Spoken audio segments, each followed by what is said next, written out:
안녕하세요. 유엔유 성형외과 김기갑 원장입니다. 최근 이제 프리저베라는 수술 기법이 도입이 되면서 이 기술이 굉장히 궁금하다고 생각하시는 분들이 많아서 오늘은 프리저베 수술법에 대해서 발표된 논문을 소개해드리고자 합니다. 프리저베 수술법이 회복이 빠르고 여러 가지 장점이 있다고 설명을 드리는 것은 허위 과장 광고라고 신고가 되는 부분들이 있기 때문에 객관적으로 논문이 어떻게 발표되었는지 이런 것들을 소개해드리는 논문 리뷰 영상을 하나 찍도록 하겠습니다.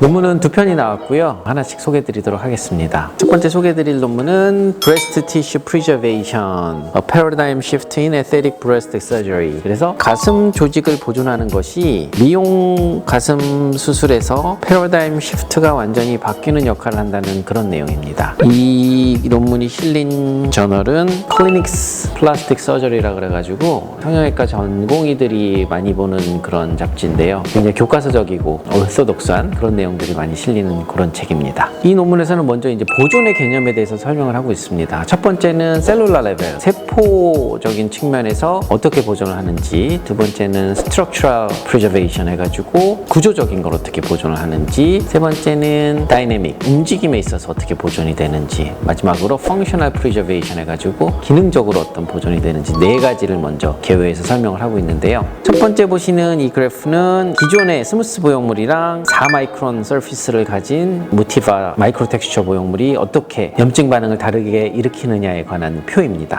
4마이크론 표면을 가진 보형물이 스무스나 거친 텍스처보다는 염증 반응이 가장 낮게 나타났습니다. 3주, 6주, 12주에 걸쳐서 이렇게 비교를 했는데요. 보형물 자체가 4마이크론 미터의 서피스를 가지고 있을 때 세포 레벨에서 보존이 가장 잘 된다는 그런 의미를 가지고 있는 그래프이고요. 두 번째는 스트럭처럴 레벨인데요. 해부학적 구조물이 얼마나 잘 보존이 되느냐입니다. 쿠퍼스 리가먼트랑 썰컨 마머리 리가먼트가 이 그림이 나오고 있는데요. 이런 지지 구조를 절대적으로 보존해야지 나중에 내구성이나 이런 위치 변형 이런 것들이 좀 덜 온다고 설명을 하고 있고요. 세 번째는 다이내믹 레벨입니다. 움직임과 볼륨의 분포가 어떻게 보존이 되는지에 대해서 설명하고 있는데요. 논문에서는 대부분의 환자에서 실제 부족한 볼륨은 아래쪽이 아니라 위쪽에 있기 때문에 위쪽의 볼륨을 좀 다이내믹하게 살려주는 게 중요하다고 브레스트 볼륨 디스트리뷰션에 대해서 설명을 하고 있고요. M라인이라는 기준선을 제시를 하면서 위쪽을 보면 부족하고 아래쪽을 보면은 조금 넉넉하고, 그래서 불필요하게 아래쪽을 키우는 대신 조직을 보존하면서 필요한 윗부분만 채워야 된다고 설명을 하고 있습니다. 마지막으로 이제 펑셔널 레벨의 보존인데요. 기능적인 보존을 해야 된다고 합니다. 유두 감각을 보존하고 근육의 기능을 유지하면서 빠른 일상 복귀를 유지하는 그런 프리저베이션의 4개의 개념에 대해서 설명하면서 이런 것들을 다 유지하는 쪽으로 패러다임이 시프트 되고 있다고 설명을 하고 있습니다. 다섯 번째 그림을 보시면은 기존의 어떤 삽입 평면을 만드는 방법이 세 가지가 왼쪽에 설명이 되어 있고요. 오른쪽에는 이제 브레스트 티슈 프리저베이션 스페이스를 비교했는데요. 이게 이 논문의 핵심이라고 할 수 있습니다. 왼쪽에서는 기존 이중 평면이라든지 근육 밑에 넣는 거 이런 것들을 얘기를 하고 있는데, 이런 공간을 만들면서 좀 조직을 자르고 이런 좀 침습적인 것들이 있었는데 풍선으로 확장을 하게 되면 오른쪽처럼 조직이 좀 보존되면서 확장이 된다는 그런 설명입니다. 조직을 자르지 않고 늘려서 만들어졌기 때문에 보형물이 조금 더 안정적으로 자리 잡을 수 있다고 생각을 하고 있고요. 여섯 번째 그림은 이제 과연 조직이 잘 보존이 되었나를 MRI로 한번 검증을 해본 거예요. 검증을 했더니 보형물 주변 조직이 실제로 보존되어 있다는 게 이 빨간색 화살표 부분으로 보시면은 유방 조직과 지방층이 그대로 유지되어 있습니다. 그래서 이 확장형 풍선을 사용했을 때 이론적으로는 우리가 보존이 되었을 거라고 생각을 하지만 실제로 영상으로 보니까 정말 보존이 되어 있었다는 것을 입증해주는 그런 MRI 사진이고요. 여덟 번째 사진에서 보면은 요거는 이렇게 세로 방향으로 가슴을 옆에서 본 것도 마찬가지로 아래쪽에서 받쳐주는 조직들이 많이 보존이 되고 있고요. 이런 것들은 이제 밑빠짐이나 이런 것들이 좀 확률이 낮춰줄 수 있는 효과가 있다고 설명하고 있고, 1cm 정도 더 위쪽에서 보존이 되기 때문에 볼륨과 라인이 조금 더 위쪽에서 더 살려줄 수 있는 그런 효과가 있다고 얘기하고 텐팅 이펙트라고 설명하고 있습니다.